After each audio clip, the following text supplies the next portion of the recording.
Déjà, merci beaucoup de m'avoir invité. C'est un plaisir bon, d'être là à distance, mais là quand même.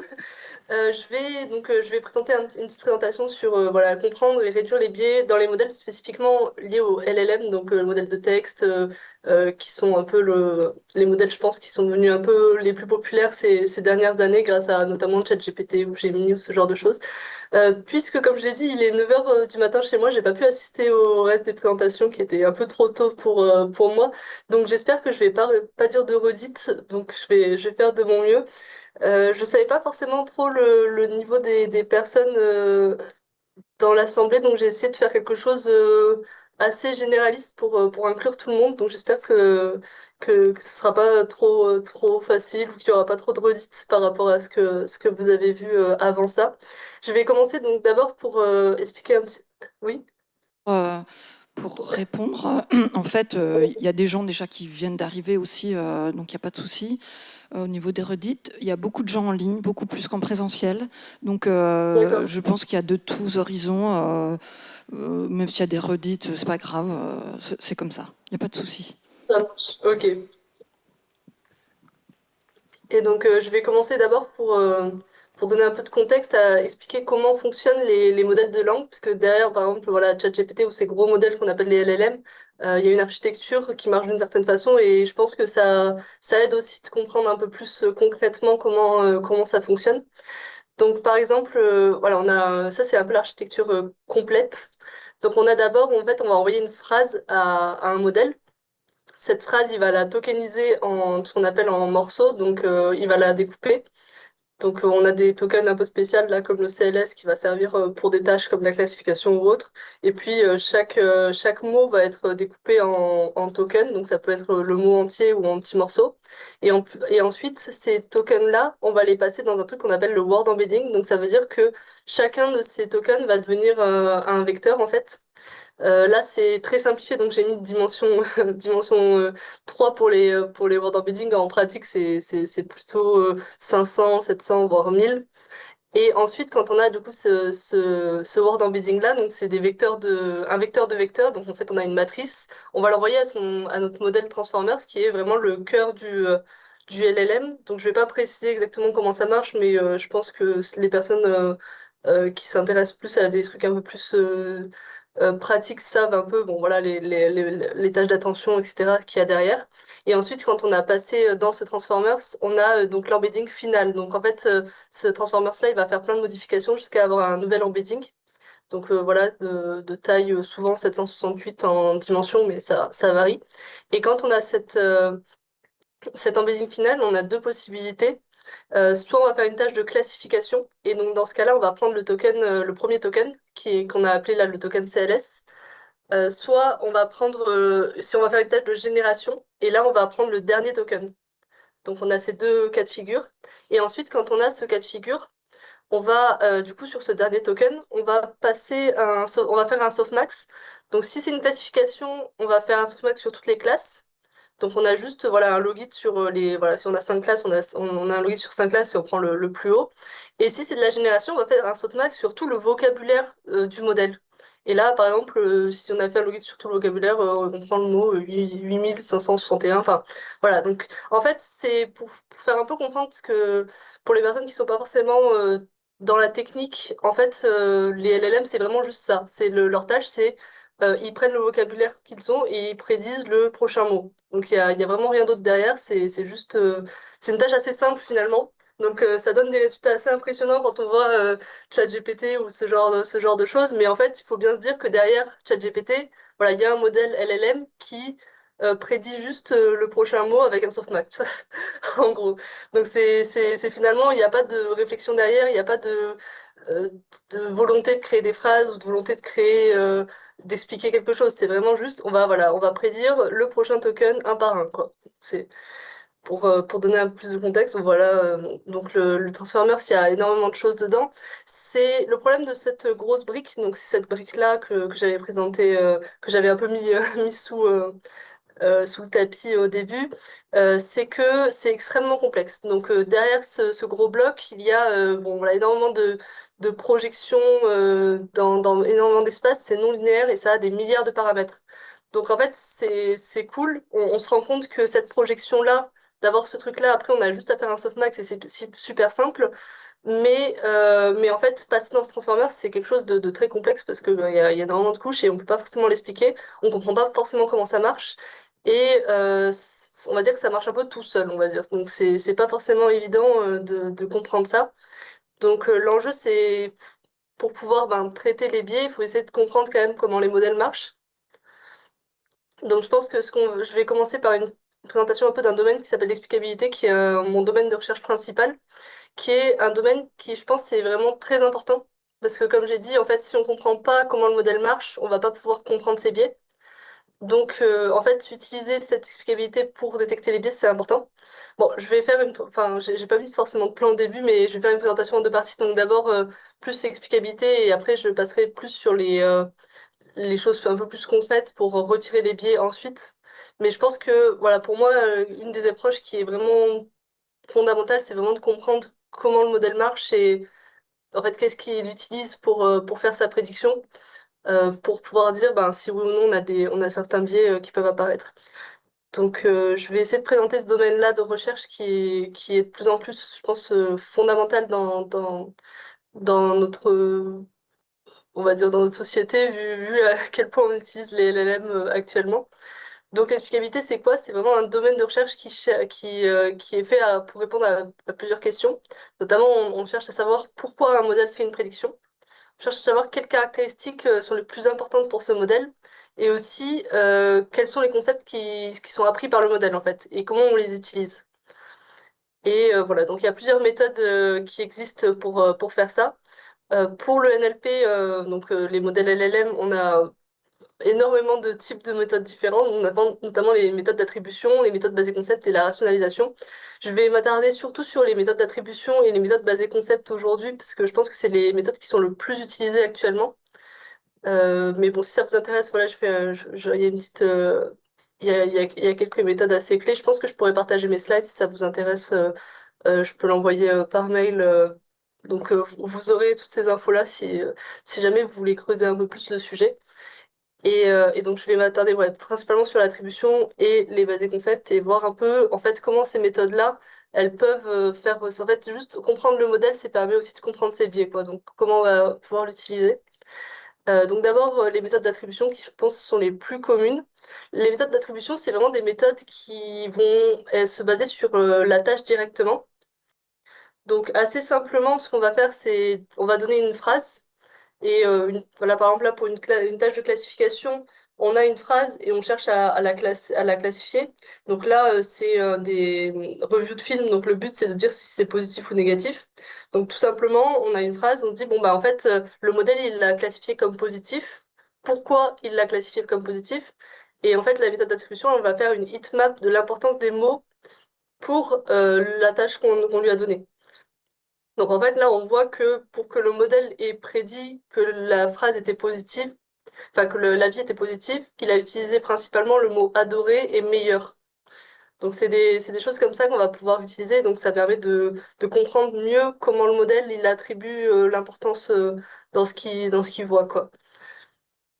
Et je vais pas forcément détailler aujourd'hui toutes les méthodes d'attribution en détail. Je vais plus m'attarder sur comment on peut les utiliser pour détecter des biais.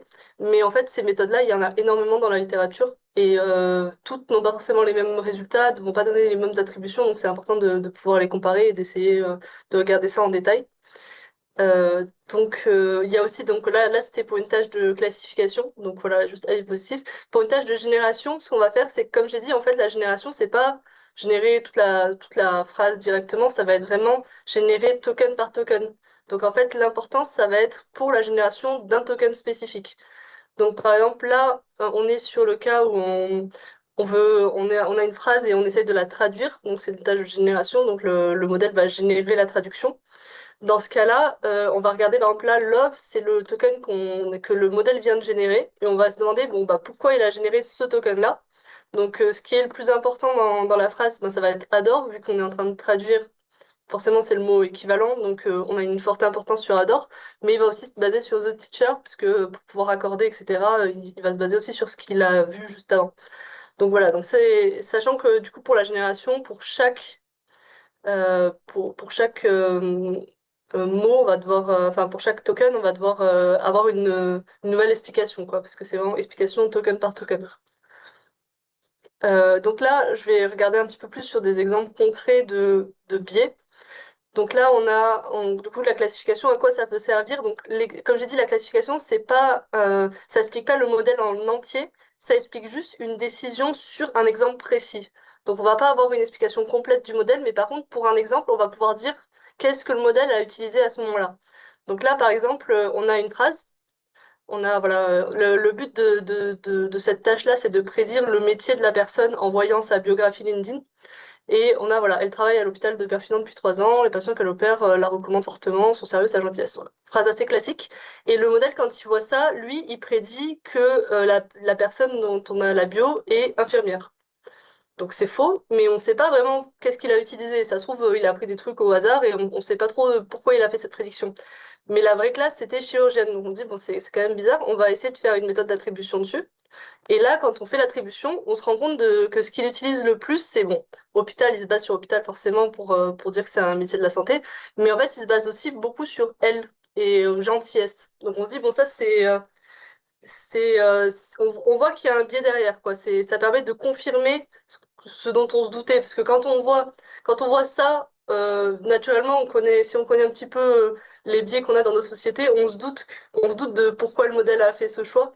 Mais là, ça permet de confirmer nos craintes, on va dire. Donc c'est quand même assez important, parce qu'on peut pas juste se dire, ah, bah, peut-être que le modèle, il a choisi ça, sachant qu'un modèle, ça fonctionne pas forcément comme un humain, donc ça se trouve, il peut avoir fait une mauvaise prédiction, mais pas du tout pour les raisons qu'on pense et que c'est juste un hasard. Donc là, ça permet aussi de pouvoir vérifier le type de biais dont on a affaire, quoi. Donc voilà pour une tâche pour la classification. On a aussi donc maintenant la génération. Donc comme j'ai dit, là, on va se baser plus sur la traduction parce que c'est assez simple. Mais en soi, de la génération, voilà, juste quand ChatGPT génère une phrase, c'est de la génération, donc ça marche pareil. Donc c'est toujours, on regarde token par token. Et là, on a par exemple la phrase qui est l'enseignante adore aider ses étudiants, the teacher love to help her student. Et pourquoi le modèle a choisi her? Parce qu'il s'est basé sur l'enseignante. Et donc c'est parce que c'est la traduction, on va dire, directe. Et pourquoi il a mis her et not his? C'est parce qu'il avait vu enseignante. Donc il sait que c'était féminin, même si teacher n'était pas genré au féminin. Mais par exemple, là, si on aurait eu par exemple un autre modèle qui peut lui, il a traduit his au lieu de her. Et pourquoi il a choisi his? C'est que lui, ce qu'il a regardé, c'était juste teacher. Et bon, c'est toujours parce que c'est sa traduction directe, mais juste teacher, et il s'est dit, ben, teacher, voilà, enfin, c'est maîtresse, quoi, c'est pas maître, enfin, c'est quelque chose. S'il y avait eu peut-être professeur, peut-être qu'il aurait mis, voilà, autre chose. Ben, enfin, donc voilà comment on peut trouver des biais. Je vais regarder un peu les méthodes basées concept maintenant, qui sont des méthodes un peu plus complètes, parce que dans ces méthodes-là, on a vraiment un modèle, on va dire une explication complète sur le modèle et pas juste sur sa tâche spécifique. Donc par exemple là, on a ce genre de choses. Donc je vais essayer d'expliquer ça. Enfin, c'est un petit peu lourd avec les formules, mais en fait c'est pas si compliqué que ça. On a donc l'entrée, l'input, comme j'ai dit, là c'est notre phrase qu'on a tokenisée, qu'on a mis en embedding. Donc on a notre input X. On va le rentrer dans notre modèle. Mais en fait, on va pouvoir couper le modèle à un endroit. Donc là, en fait, le modèle complet de Transformer, c'était F et on a Giron H. Donc on a juste la première partie du modèle et la deuxième partie du modèle. Pour donner un peu un exemple concret, c'est vraiment juste un bloc, on va dire. Les Transformers, en fait, à l'intérieur des modèles Transformers, on a plein de blocs différents et on peut couper entre deux blocs, quoi. Donc là, c'est vraiment ce qu'on fait. On va récupérer en fait l'information entre deux blocs. Et on se dit, bon, bah, cette information-là, c'est ce qu'on appelle l'espace latent, donc le latent embedding. Et dans ce latent embedding, donc c'est une genre de grosse matrice, on va dire, on va pouvoir en fait cet espace-là de base, il n'est pas forcément interprétable, c'est juste une grosse matrice comme ça. Mais en fait, si on le projette dans un nouvel espace qui est plus interprétable, on va pouvoir avoir d'autres informations. Et c'est ce qu'on fait souvent. C'est d'ailleurs un petit peu pour ceux qui connaissent un peu la base de la mécanistique interpretability. Donc c'est ça qu'on fait en fait. Enfin, l'explicabilité basée concept, c'est un peu le nom général pour ce qu'on appelle la mécanistique interpretability de manière plus classique ces derniers temps. Et en fait, voilà, donc on a notre matrice, on va la projeter donc dans un nouvel espace. Donc on peut voir, on peut voir ça comme A égale U fois W avec deux matrices. Et on peut se dire, bah, en fait, chaque colonne de U, ça va être un concept, mais ça, c'est toujours, c'est pas forcément encore interprétable. Et ces concepts-là, on va après les interpréter en passant par différentes méthodes. Et ça nous permet d'avoir en fait l'information précise que le modèle a utilisée en fait. Je sais pas si c'est clair, mais enfin voilà. Et après on peut le repasser, ça on peut le décoder, et passer dans la fin du modèle et avoir notre sortie. Notre sortie, ce qui peut être, comme j'ai dit, du texte généré ou de la classif. C'est la méthode, enfin, l'explicabilité basée concept, c'est très large quoi. Donc on va passer à des exemples un peu concrets. Par exemple, l'explicabilité basée concept classique, on va dire, avec la visualisation la plus classique, ça va être celle-là. Donc, on a notre exemple et on sait que ces concepts-là, la concept 4, concept 12, concept 32, c'est des concepts que le modèle a appris. Donc, on sait que le modèle utilise ces concepts-là. Par exemple, là, j'en ai mis voilà, le jusqu'à 32, mais on peut dire que le modèle, en fait, on va découvrir tous les concepts qui ont été utilisés par le modèle. Ça peut être une cinquantaine, ça peut être 500, ça peut être 5000. Et tous ces concepts-là, on sait que le modèle les utilise pour faire sa prédiction. Donc là, par exemple, pour prédire cette classe-là, on a utilisé trois concepts qui sont importants pour cette classe, qui sont le concept études supérieures, médicales et dentaires. Donc ça, c'est pour la classe dentiste. Donc on voit l'importance de chacun de ces concepts pour prédire la classe. Et c'est assez intéressant parce que ça permet, par exemple, pour chaque classe, on va savoir quels sont les concepts qui sont utilisés pour prédire la classe. Et si ces concepts-là sont biaisés, on peut avoir des problèmes, quoi, parce qu'on se dit, bon, c'est des concepts un peu généraux qui sont censés expliquer la classe. Sur un exemple concret, on peut aussi faire un mix entre l'attribution et le basé concept, mais cette fois, au lieu d'avoir là, on a une heatmap qui s'allume avec des couleurs, mais c'est pas l'importance pour prédire la classe, mais c'est l'importance par rapport au concept. Par exemple, là, docteur, c'est pas important pour prédire la classe dentiste directement, c'est important pour prédire, oh, pardon. C'est important pour prédire la classe, le concept études supérieures. Et il se trouve que le concept études supérieures est important pour la classe dentiste. Donc c'est un petit peu plus précis, ça permet d'avoir vraiment une compréhension globale de qu'est-ce qu'on utilise, quoi. Donc on a aussi voilà une version en génératif. Donc pareil, donc c'est vraiment chaque token a donne une explication, donc c'est un peu lourd, c'est pour ça que je l'ai mis juste en GIF pour qu'on voit un petit peu comment ça marche. Mais en fait, voilà, génératif, classif, c'est la même chose. Comme j'ai dit, en fait, comme je l'ai présenté au début, finalement, le génératif, c'est pour chaque token, c'est une classification sur tout le vocabulaire. Donc, on peut le voir comme ça.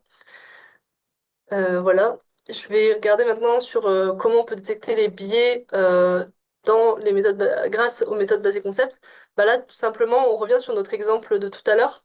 Et là, ça nous confirme encore plus parce que en fait, les concepts qui sont utilisés pour prédire la classe infirmière, c'est le concept médical et le concept de genre féminin.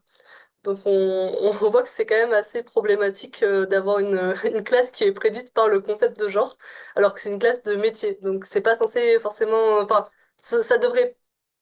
En fait, si on avait un modèle qui était neutre et non sexiste, il devrait jamais prédire une classe de métier par rapport avec un concept de genre, quoi. Ça devrait pas exister. Pourtant, c'est le cas pour des raisons évidentes de surreprésentation dans certains métiers de certains, de certaines, de certaines populations, quoi.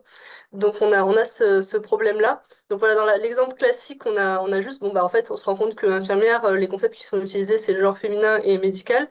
Et si on passe sur notre exemple, plus concrètement, bah, on a ce problème-là où en fait, on se rend compte, bon voilà, que finalement notre intuition du début où on avait le L qui était très fort et gentillesse qui était fort, on se rend compte que le modèle il classe ça, L ou gentillesse comme des concepts de genre féminin. Donc pour lui, ça, c'est relié au genre féminin.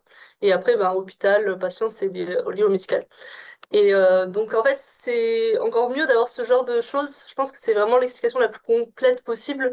Parce que si on avait juste voilà, elle qui s'allume, on se dit ah ben c'est pas cool parce qu'on se doute que si le elle s'allume, c'est parce que il utilise le fait que ce soit enfin, le genre féminin. Mais là, on a encore plus la confirmation parce qu'on sait que le modèle, il classe ça comme genre féminin. Et même c'est encore pire parce que l'adjectif, on va dire, de gentillesse, il classe ça comme un concept de genre féminin. Donc on a des problèmes assez concrets quand même sur ce genre de choses. Donc voilà pour ces exemples-là.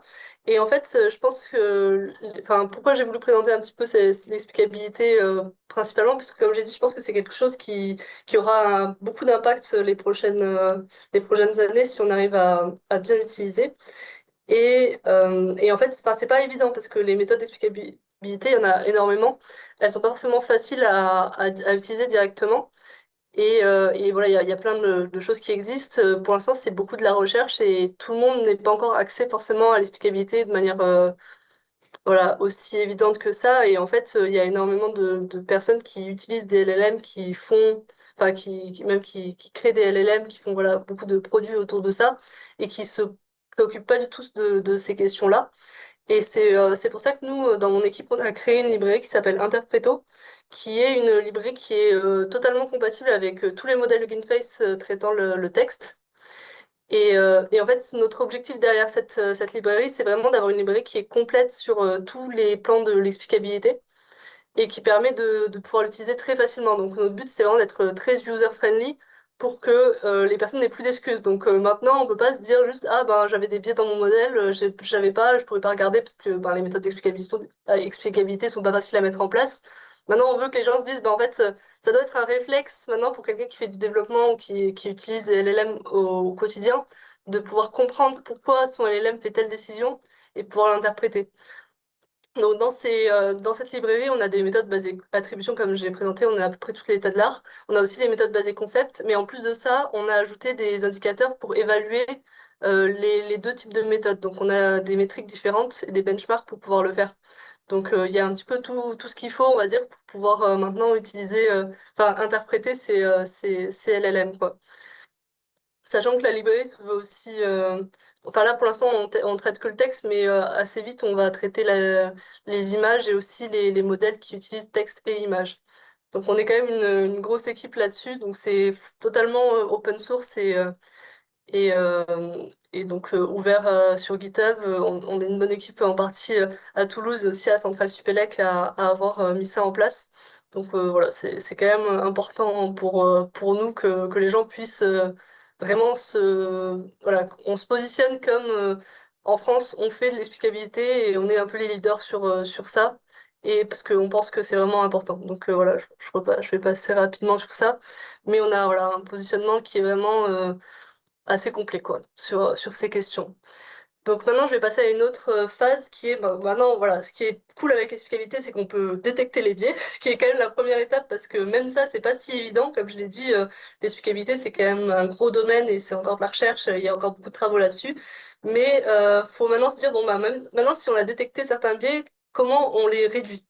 Parce que c'est une question quand même assez centrale.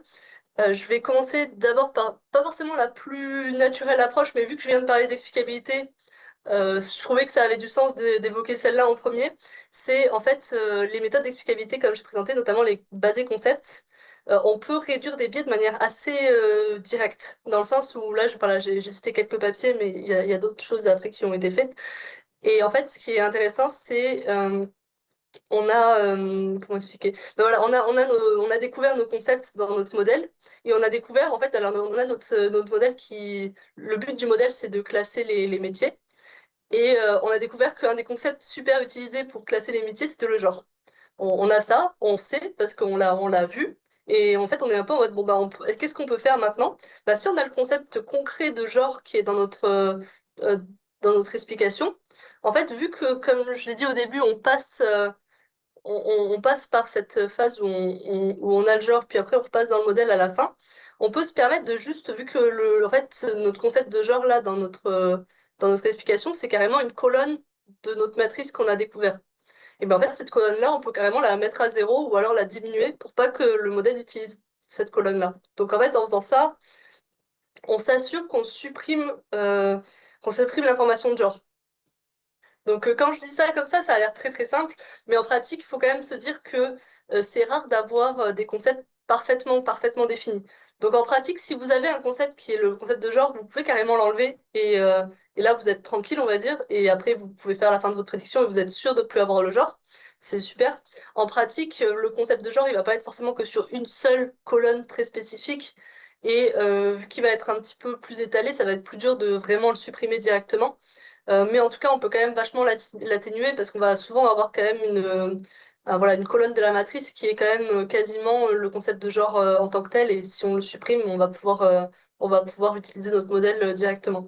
Ça marche bien pour les tâches de classification. D'ailleurs, là, ces papiers-là sont surtout sur de la classif qui, du coup, je pense que c'est quand même une des tâches, même si c'est pas la tâche la plus utilisée par le grand public, c'est quand même une tâche fondamentale parce que la classification, ça va aussi servir pour la recommandation d'emploi, pour trier des CV, etc. Donc je pense que c'est quand même assez cool. En pratique, pour la génération, on va pas pouvoir le faire parce que le concept de genre pour la génération, il est quand même important autre que juste pour une tâche de décision. Parce que ben, le genre apparaît par exemple dans une phrase, si on peut pas genrer la phrase, ça peut être problématique si on veut juste générer du texte. Donc ce concept-là, on va pouvoir le supprimer voilà, pour des tâches de classification, pas forcément pour des tâches de génération, mais en tout cas, comme je l'ai dit, ça reste quand même une solution qui est assez intéressante, notamment voilà, si on a un modèle qui est censé être un modèle de décision voilà, pour filtrer des CV, on est content qu'il n'utilise pas le genre pour filtrer des CV pour un poste. Donc c'est quand même des choses qu'on va pouvoir mettre en place, même si c'est pas des choses les plus évidentes à faire en premier lieu. La première chose qui va être assez évidente en fait à faire, c'est travailler sur les données. Donc maintenant que voilà, je mets un peu de côté la partie technique et je vais vraiment parler plus concrètement ce dont les gens ont envie de traiter en premier. Donc, comme vous le savez sûrement, en fait, les LLM, pourquoi ils ont ces biais-là? C'est pas, enfin, les modèles, ils réfléchissent pas, ils sont pas sexistes par nature, parce que c'est juste, comme j'ai dit, des projections matricielles. Ça n'a pas vocation à être intelligent, puisque de toute façon, c'est juste, sa tâche, lui, c'est juste de générer le prochain token un par un, quoi. Donc, il n'y a pas vraiment d'enjeu de sexisme ou autre derrière. Mais en fait, ce qui va poser problème, c'est que le modèle, lui, il va juste baser de manière statistique sur ses données d'entraînement et même plus que juste se baser sur ça, il va souvent exaspérer ces biais-là. Pourquoi il exaspère ces biais-là? Parce que lui, son but premier, c'est juste d'avoir le meilleur résultat possible, le plus proche de ses données possible, sans chercher à plus que ça, quoi. Donc, par exemple, si dans ces données, il a souvent, statistiquement, il y a beaucoup plus hommes et scientifiques et femmes et assistantes, il va pas prendre le risque de mettre femme scientifique. Parce que pour lui, statistiquement, il a plus de chances de réussir en mettant homme scientifique que femme scientifique. Donc, en fait, c'est à cause de ces généralisations-là que le modèle, il va faire de plus en plus il va avoir de plus en plus de biais. Donc en fait, il va avoir même plus de biais que les données. Par exemple, pour la tâche de classification dont j'ai parlé au début, là, sur sur les métiers, dans le dataset donné au modèle, il y avait 14% de femmes qui étaient chirurgiennes. Et en fait, enfin, dans les chirurgiens, il y avait 14% de femmes. Et à la fin, le modèle, lui, il prédisait, dans les chirurgiens qu'il avait prédit, il y avait seulement 8% de femmes. Donc on voit bien qu'en fait, il va pas juste réutiliser les biais actuels, il va les amplifier. Donc c'est encore plus problématique. Mais voilà, c'est pas une volonté du modèle, c'est juste statistiquement, c'est logique qu'il fasse ça au vu de son entraînement et de comment il est fait. Donc c'est pour ça que les données, plus on a de bonnes données, pas stéréotypées, avec pas trop de biais, plus on va avoir un modèle puissant et bon, quoi. Donc, travailler sur les données, c'est souvent une bonne approche. Enfin, c'est même, je pense, la meilleure, parce que si on avait des données absolument pas biaisées, si on avait une société avec aucun biais, les modèles n'auraient aucun biais par nature. Mais bon, c'est pas le cas malheureusement. Et donc, on peut essayer de filtrer sur les corpus qu'on donne aux datasets. On va essayer d'équilibrer les représentations en faisant de la data commentation. On va essayer de diversifier les sources pour avoir des sources, voilà, plus plus diverses et pas forcément un seul type de données. On va faire des audits où on va vérifier un peu ce qu'il y a dans le dataset pour essayer de voir un peu la tête que ça a. Donc ça, c'est des approches qui marchent bien. Comme j'ai dit, en pratique, si on arrivait à filtrer et à, on va dire, à travailler sur toutes les données, on aurait quelque chose de très efficace. Le gros problème de ça, c'est qu'en fait, pour qu'un LLM marche bien, on entraîne sur des milliards de documents et on n'a pas forcément de documentation dessus. Les sources sont vraiment hétérogènes. Enfin, on a vraiment des problèmes qui font que on pourrait pas le faire en fait. Enfin, dans le sens où ça coûte extrêmement cher de la création de datasets, on va dire bien fait, c'est très très long, ça coûte très cher. Et la quantité de données nécessaires à entraîner un LLM est telle qu'on pourrait pas le faire en fait. À la fin, on peut essayer de le faire sur certains jeux de données, essayer de les mettre en avant, etc. Mais en pratique, si on veut un LLM soit efficace, donc marche bien, il faut lui donner une telle quantité d'informations que c'est pas de l'information qu'on peut s'amuser à filtrer et à gérer nous-mêmes. Donc c'est une bonne solution, enfin, faut quand même travailler dessus, hein. Je dis pas qu'il faut arrêter de traiter les données, parce que comme j'ai dit, c'est un peu la racine du problème des biais, c'est vraiment les données. Mais on sait que ça va pas régler tout le problème, quoi. Ça va pas suffire parce qu'on va pas pouvoir le faire parfaitement. Donc plus on arrive à le faire, mieux c'est, mais bon, on va être quand même limité sur ça. Et donc, au-delà de ça, bon voilà. Donc là, j'ai essayé de parler vraiment des LLM et de manière très technique, on va dire, sur les modèles et architecturalement comment ça marche. Mais maintenant, je vais passer un peu plus large que ça. Je vais parler un peu des chatbots, parce que c'est aussi ce qui intéresse beaucoup le grand public et de manière générale, c'est quand même très cool. En fait, c'est les chatbots qu'on voit comme ChatGPT, Gemini, tout ça. Leur architecture principale, en fait, leur modèle derrière, c'est un LLM, mais il n'y a pas juste un LLM, il y a plus d'autres choses. Donc, comme j'ai dit, là, pour le LLM pur, on peut travailler sur les données, on peut faire, voilà, grâce à l'explicabilité, on peut essayer de réduire certains biais. On peut aussi travailler sur la loss du LLM pendant son entraînement pour donner des choses un peu moins biaisées. Bon, il y a des solutions sur le LLM, mais il y a aussi d'autres solutions qui existent qui vont être beaucoup plus concrètes sur on va dire l'API, le chatbot.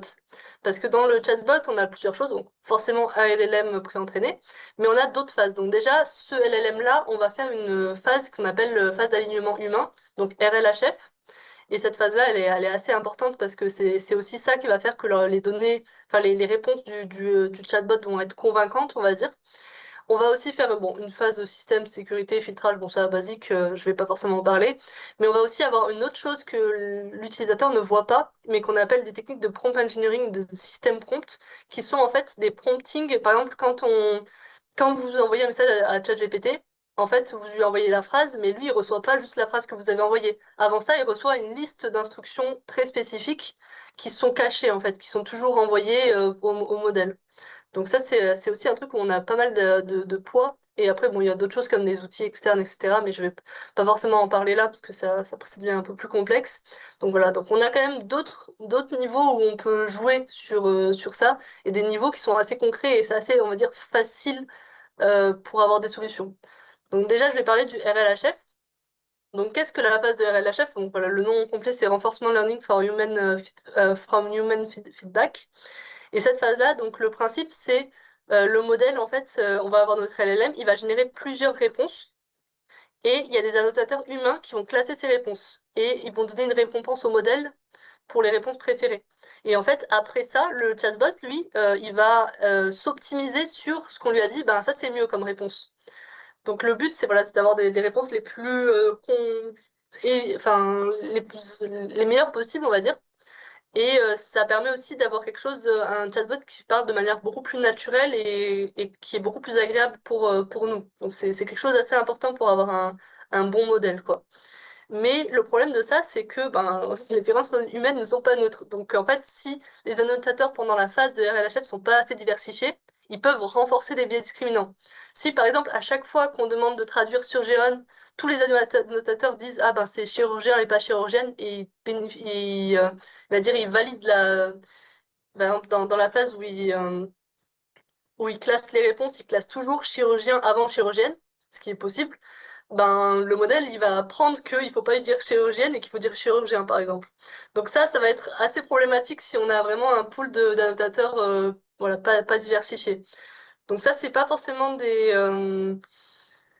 Voilà, Après ça, les annotateurs, c'est pas les personnes qui créent les modèles, hein. C'est plus des gens un peu de partout qui font ça. C'est généralement pas très bien payé. Enfin, c'est des choses pas forcément très intéressantes à faire. Mais on va dire que les équipes qui créent les LLM ont quand même c'est quand même eux qui vont sélectionner les annotateurs. Et je pense que il y a quand même une grosse question de se dire, bah, en fait, quand tu sélectionnes les réalisateurs, faut faire attention à ces trucs-là, quoi. Ce qui n'est pas forcément fait en pratique. Et on a donc la deuxième chose sur laquelle je voulais aussi parler, c'est qu'en fait, donc le système prompt, c'est avant d'avoir, quand on pose, voilà, quand l'utilisateur il envoie un prompt au modèle, il y a d'autres choses il y a des instructions qui apparaissent, enfin que le modèle reçoit avant de recevoir le prompt, mais qui sont pas créées par l'utilisateur, quoi, qui sont de base dans le modèle pour créer un modèle, voilà, on peut le dire comme soit poli, soit utile, donne pas de contenu offensant, dit pas de conseils dangereux, etc. Donc c'est on va dire des conseils forts que le modèle utilise. Et ça, on va dire, c'est les créateurs du chatbot qui vont les écrire. Donc pareil, là, on se rend compte à quel point si ces choix-là sont biaisés, on peut avoir des soucis. Donc notamment, on se doute que quelqu'un qui a plus l'habitude de travailler sur les biais, il va lui-même rajouter des phrases un peu plus concrètes comme ne sois pas biaisé, ne sois LGBT friendly, etc. Donc ça, c'est des choses qu'on peut rajouter nous qui sont pas toujours rajoutés et en fait c'est aussi un truc sur lequel on va dire du poids pour avoir un modèle moins biaisé. Et donc voilà, donc en fait, ces deux solutions, le RLHF ou le système prompt, c'est des choses qu'on peut mettre en place facilement finalement. Donc bon, comme j'ai dit, c'est pas le cœur du problème. Le cœur du problème, c'est les données, mais c'est plus complexe que ça. Et les données, on peut pas, enfin, c'est vraiment compliqué d'arranger ça, même s'il il le faut quand même. Mais ces deux choses, que ce soit le RLHF, le choix des annotateurs pour RLHF ou créer une liste d'instructions pour le système prompt qui soit plus neutre, voilà, avec moins de biais, etc. C'est des choses qu'on peut mettre en place et qu'il faudrait mettre en place. Et pour moi, une des choses qui fait que ce genre de choses est mis en place ou pas, c'est à quel point l'équipe de développement, l'équipe de production de ces LLM ou qui travaillent en IA sont au courant des biais. Donc c'est aussi un message enfin, le message que je veux aussi donner avec ça, c'est de dire dans les équipes de développement, si les personnes sont plus sensibles à ça, on va avoir de meilleurs LLM, en fait, de LLM moins biaisés directement, et c'est quand même quelque chose qu'on souhaite. Donc c'est pour ça qu'il faut aussi essayer d'avoir de la diversité enfin, pas que dans les LLM, aussi dans les personnes qui créent les LLM, quoi.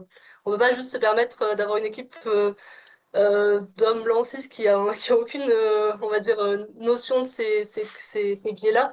Parce que, en fait, le problème, c'est que, enfin, je dis pas pour tous, il y en a qui sont très sensibles à ça, mais il y en a beaucoup qui vont pas faire ça. C'est pas en mode, ça va pas être, ils vont pas le faire consciemment, mais en fait, vu qu'ils sont pas forcément sujets à ces biais, ils vont pas forcément y penser et les appliquer dans les LLM ou dans les endroits où il faudrait, quoi. Donc voilà pour ma présentation. Merci beaucoup pour votre attention. N'hésitez pas si vous avez des questions.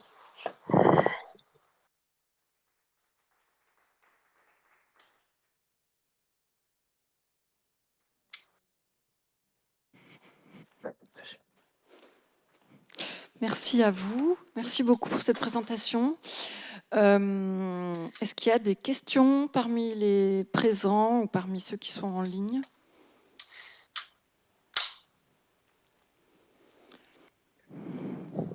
Alors, il y a une question de Nathan.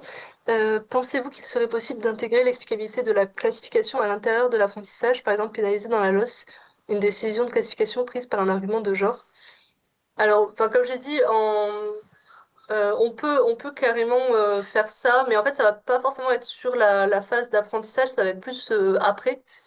Mais en fait, ça se fait assez bien, quoi. Comme j'avais un peu expliqué dans la deuxième phase, l'explication basée concept, si on sait qu'on a le concept de genre qui est utilisé, on peut carrément retirer cette colonne-là de l'espace latent et après, quand on réentraîne juste la fin du modèle, on a quelque chose de beaucoup moins biaisé, quoi.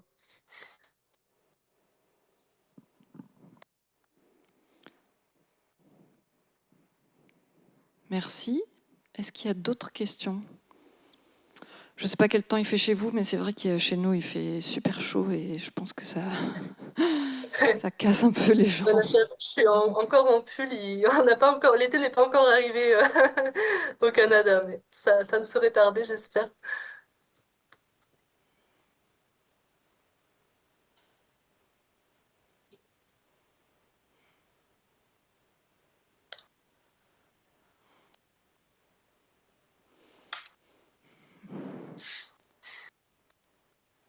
Je ne vois pas d'autres questions.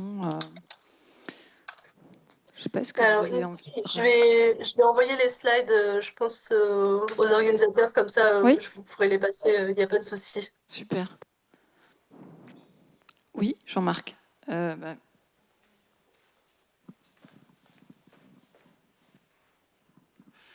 Bonjour. Je vais peut-être poser une question naïve, mais quand vous parlez de modifier, de réduire les matrices pour modifier pour, pour, pour enlever des biais potentiellement sur le LLM, si j'ai bien compris, ça ne peut pas se faire sur les chatbots où ce sont les concepteurs qui pourraient le faire, mais nous, en tant qu'individus, en tant qu'utilisateurs, on n'a aucun moyen, aucune, par le prompt. Parce que j'ai cru Alors, comprendre que le prompt, c'était quelque chose qui était envoyé directement comme instruction et qui n'était pas alors, nécessairement visible par l'utilisateur. ouais, c'est ça. Alors déjà, donc c'est deux choses différentes. Pour l'explicabilité, bon, la partie vraiment retirer les concepts, tout ça, ça va être vraiment sur la partie LLM avant même de... On va dire que ça va être sur le modèle avant même qu'il soit intégré au chatbot. Donc ça, effectivement, les utilisateurs n'ont pas du tout la main dessus. Ça va être vraiment avant même de créer le chatbot, le modèle, on peut en fait, avant même d'utiliser le chatbot pour créer enfin, d'utiliser le modèle pour créer le chatbot, on va pouvoir déjà agir sur le LLM pour éviter qu'il ait des biais. Mais ça, on peut pas du tout, enfin, l'utilisateur n'a pas du tout la main dessus parce que c'est vraiment un interne et c'est vraiment sur les poids du modèle, c'est des choses vraiment assez complexes. Et après, en fait, le prompt système dont je parlais, c'est des instructions qui sont cachées, donc que l'utilisateur ne voit pas. Donc c'est aussi des choses qui sont faites par on va dire les personnes qui créent des LLM. Et là, quand je disais oui, effectivement, le prompt, en fait, ce qui est intéressant dans le prompt système, c'est que vu que c'est les producteurs du LLM qui le créent, s'ils donnent une information, par exemple, en disant ben, si tu fais de la traduction, ne sois pas, enfin, ne privilégie pas toujours le genre masculin, par exemple, dans ta traduction de métier.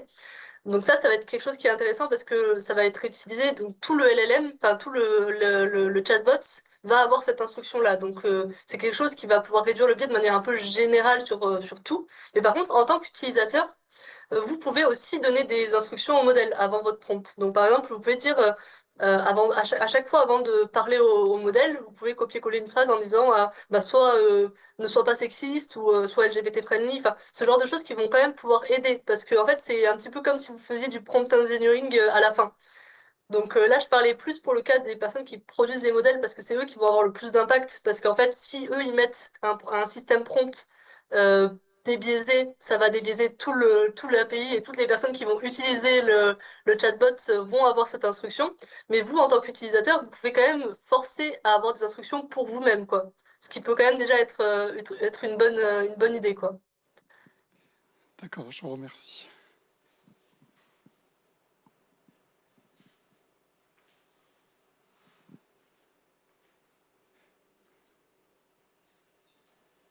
Je n'ai pas d'autres questions. Euh, J'avais peut-être une autre question, alors très naïve aussi. Euh, En tant que scientifique, on utilise, en tant que chimiste, en tout cas, on utilise parfois, on peut utiliser le chatbot euh, lui demander de développer certaines équations ou à partir de certaines équations déduire un certain nombre de choses ou donner des entrées, des données et puis lui demander éventuellement au chatbot d'en déduire un certain nombre d'informations. Ce que je voulais savoir, mais c'est l'équivalent en fait de ce que vous dites. C'est quelque part, on peut lui donner une instruction en lui disant bah, ces données doivent obéir à telle loi, on donne la loi, et en fait, il va réinterpréter quelque part dans sa réponse, il va réinterpréter les données en fonction de la loi qu'on lui demande. En fait, c'est l'équivalent en fait que de lui dire bah voilà, je veux que tu donnes, que tu sois pas sexiste, etc. C'est le même type d'information en fait. C'est des informations supplémentaires sur lesquelles il va se baser pour donner une information, pour sortir une réponse. Ouais, c'est ça. En fait, on peut lui donner plein de types d'instructions comme ça. Bon, après, la limite de ce type d'instruction, c'est que, comme j'ai dit, le modèle, il va prendre ça en compte parce que il va, on va dire, se baser dessus pour faire sa génération. Mais ensuite, il y a aussi, si par exemple, il a appris une trop forte information d'un certain type, même si on lui dit de pas l'utiliser, en fait, vu que le modèle a été appris enfin, il est juste capable de générer le token d'après. S'il a une suite statistique qui est beaucoup plus probable que d'autres, il se peut qu'il ignore un peu l'information, quoi, qu'on lui a, enfin, dans le prompting. Donc il y a quand même ce risque où on n'est jamais sûr à 100% qu'il utilise l'instruction qu'on lui donne. Mais de manière statistique, en tout cas, ça aide. Donc c'est quand même plutôt une bonne chose, même si voilà, on n'a pas de garantie derrière, quoi. Merci beaucoup. On a une autre question en haut de l'amphi. Bonjour madame, déjà un grand merci pour votre présentation assez intéressante. Ma question est plutôt de savoir, est-ce que le retour au système expert ne serait pas une des solutions aux problèmes de sexisme, de genre, dans le rodage en fait de ces modèles de langage, que ce soit des small language models ou des large language models? Merci. Enfin, qu'est-ce que vous appelez exactement retour au système expert? C'est-à-dire, Bah, les systèmes experts, c'est un peu le système qui marche à base de règles dans la création. Enfin, ça a été remplacé par les systèmes à base de deep learning. ah, Voilà, je ne sais pas si vous avez besoin de plus d'éclairage que ça sur la question. non, non, Très c'est bien. clair, merci. Alors, je pense que, en fait, une des limitations, c'est que la raison pour laquelle les modèles d'IA deep learning un peu puissants ont remplacé le système expert, je pense que c'est parce que ils avaient de meilleures réponses de manière un peu générale. Donc je pense que repasser entièrement au système expert, les gens vont être un peu, enfin, vont pas forcément vouloir parce il y a ce problème où on va pouvoir répondre à moins de problèmes, enfin de moins de questions, etc. Mais par contre, il y a de plus en plus d'approches hybrides qui se mettent en place où justement on essaye quand même en fait, si le modèle voilà peut répondre grâce à ce genre de méthodes, on va pouvoir les utiliser, quoi. Donc, de plus en plus, en fait, le LLM, il va plus juste il va pas juste générer sa réponse, mais il va se baser sur d'autres outils externes qui vont s'appliquer sur sa décision et sur sa génération. Donc, en fait, oui, de plus en plus, on va aller sur une approche plus mixte. Et dans cette approche mixte, on a cette possibilité voilà, d'ajouter plus, enfin, de faire plus attention pour éviter les biais. Mais après, c'est aussi un problème dans le sens où si les personnes qui créent ces systèmes experts, sont pas du tout enfin, sont pas du tout sensibles aux questions de biais discriminants, on pourrait avoir des problèmes aussi, quoi. Donc, faut quand même que tout le monde se sensibilise à cette question, je pense.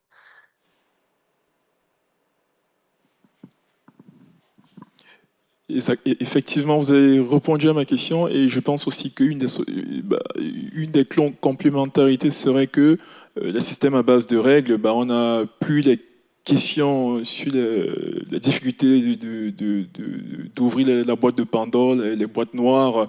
On sait tout de suite quelles sont les règles qui ont été utilisées pour Donc, je pense que ça peut être une des solutions. Oui, clairement. Mais je pense que on va de plus en plus vers ce genre de choses avec des approches de plus en plus hybrides où on cherche en fait à comprendre mieux. Parce qu'en fait, là, voilà, le problème, je pense, des LLM actuels, c'est aussi, comme j'ai dit, c'est pour ça que moi je travaille sur l'explicabilité, c'est ce côté où en fait, voilà, c'est très boîte noire, quoi. On sait pas forcément ce qu'il y a derrière. Et expliquer les décisions, c'est pas toujours évident, quoi. Donc, il faut pouvoir, je pense que plus on avance, plus on a besoin de systèmes sur lesquels on peut vraiment comprendre la décision de ces modèles, quoi. Merci beaucoup.